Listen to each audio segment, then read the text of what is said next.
So recently, I decided to join the GDKO 2024. The tournament I'm competing in is called GDKO, or Game Dev Knockout. The idea of this game jam is each section focuses on one aspect of game development. This year, the theme for round 1 was spectacle.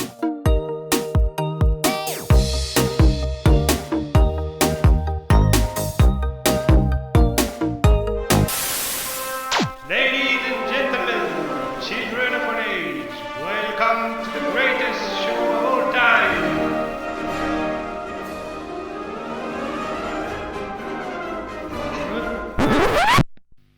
Hello everyone, Xanderwood here. GDKO is back and round 1 is in the books. Before we jump into the top 10 rated games in round 1, let's recap on the task and prizes available from our sponsors. The task, set by guest judge Enmark Games, was to create a game with the theme Spectacle. Depending on your team, you would then need to include a modifier. Enmark's modifier was 2 buttons.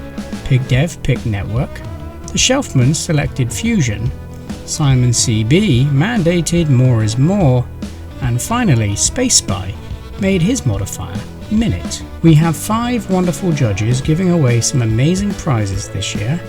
GDevelop is a free open source game engine that's 10 times easier and faster to use than anything else. Build from anywhere, even on your phone. Publish everywhere. iOS, Android, Steam, web, gaming platforms. With GDevelop, you can reach millions of players or create that next hit game you've been dreaming of. With Tackler, you can enhance your 3D workflow with generative texturing. Iterate faster by turning a text prompt into a high-quality PBR texture in minutes. It's compatible with all your favorite game engines too. Construct is a HTML5 based 2D video game engine developed by Skira Limited. It's aimed predominantly at non-programmers, allowing quick creation of games through visual programming. With Construct, your dream game is but a few mere clicks away. 2 sponsors, however, are giving away prizes to the round 1 winner. Game Dev Market is a marketplace for high-quality, affordable 2D, 3D, GUI and audio game assets, handcrafted by talented creators around the world. They've given $25 of store credit to the winners of round 1, 2, 3 and 4, along with some top prizes for the top 3 finalists. Lastly, Sprite is a pixel art tool to create 2D animations, sprites and any kind of graphics for your game. Sprite are awarding a free download key to the winner of GDKO 2024 and also the winner of the art and design round, which is this one.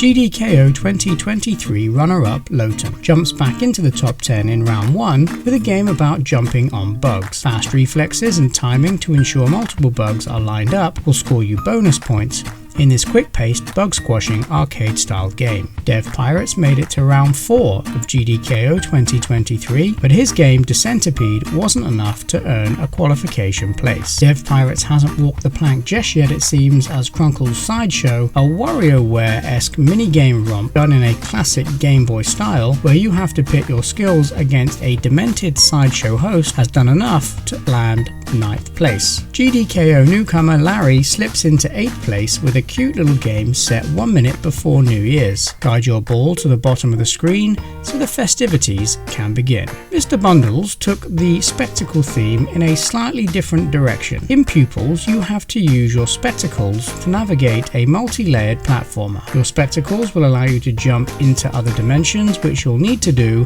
in order to beat each level. The artwork is so simplistically portrayed with simple colors and shapes, and this is a great effort worthy of the top 10.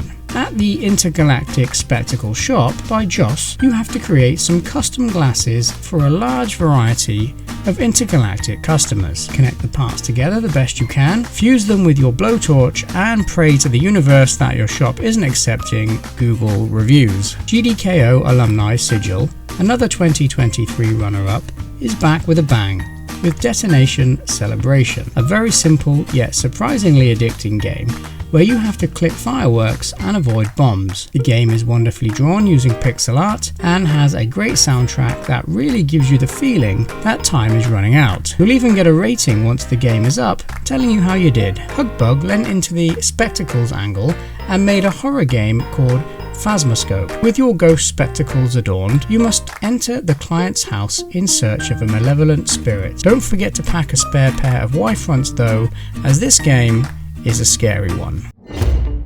Q34 made a super cute little art game. Use your spider to jump between points in an effort to recreate shapes, but not all the nodes are needed though, so pick your spots carefully or you may end up making something completely daft. This puzzle game has a lovely hand-drawn appearance and absolutely worthy of a top 3 spot. Hazmat is no stranger to GDKO, and after reaching round 4 last year, you could say he's back with a statement to make. That statement is Sir Spectacle's Spectacular Spectacle, a game made in an old silent film style, a style that has certainly curried favour among the round 1 devs, favour to the tune of 2nd place. The winner of round 1 and backing up that top seed status is seasoned GDKO pro Leo Lim with Celestial. Leo bags the Ace Bright key, $25 of game dev market credit and a ton of kudos moving into round 2. But let's find out who will be at risk of falling at the first hurdle. Sadly, we must lose 25% of you, and in order to know who that will be, I suppose I'll fill you in on the teams and what that means for you.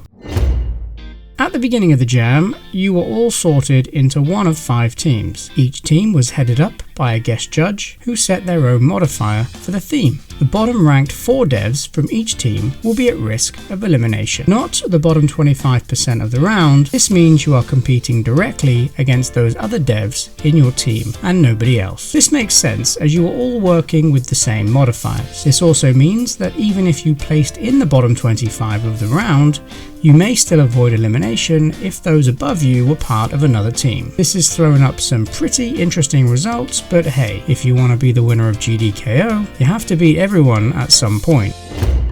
Let's take a look at how everyone placed, respective of their individual teams. The bottom 4 ranked devs for Team Enmark are Felix Yu, New World Order, Sky Lester, and Vintage Salmon. For Team Pig Dev, Nice the Human, Papa Smokehouse, Red Onion, and That One Cheesecake 248.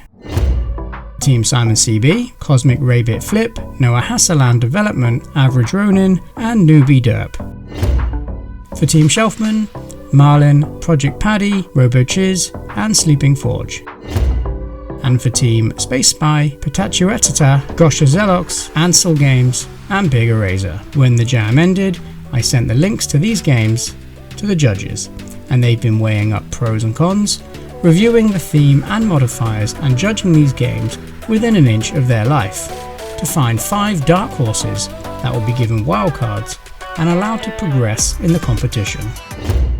So let's hand over to the guest judges right now to find out who those wildcards are. Hello, this is Simon CB and this is my GDKO Round 1 wildcard pick. My pick for this round is The Show Must Go On by Noah Aslan, in which the player must jump through a series of moving circus rings in the hopes of getting the highest score possible.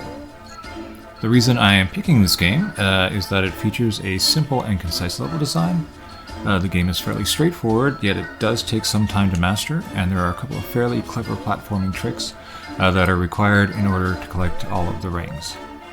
I also like that there are several checkpoints throughout the game so that when the player dies by hitting one of the rings, they aren't losing all of their progress. Additionally, this game follows the theme and the modifier of the task with the spectacle of the circus, and of course, more balloons and confetti being added as you pass through the rings. All in all, this was a solid entry. I'm looking forward to seeing what Noah will have for us in future rounds. Hi everyone, Space Spy here to give both Team Space Spy and Team Shelfman the wildcard results for round 1. On Team Space Spy, I chose Space Pew Pew by Betrayed Futata because of its amazing light shader and its use of particles, while also having interesting and enjoyable gameplay. The intricacy in the artwork makes this a great wildcard pick based on the graphics and attention to detail alone. On Team Shelfman, I chose Planetary Firework Defense by Project Paddy. Although at first glimpse it appeared a tad complicated, it It was actually really easy to grasp and logical.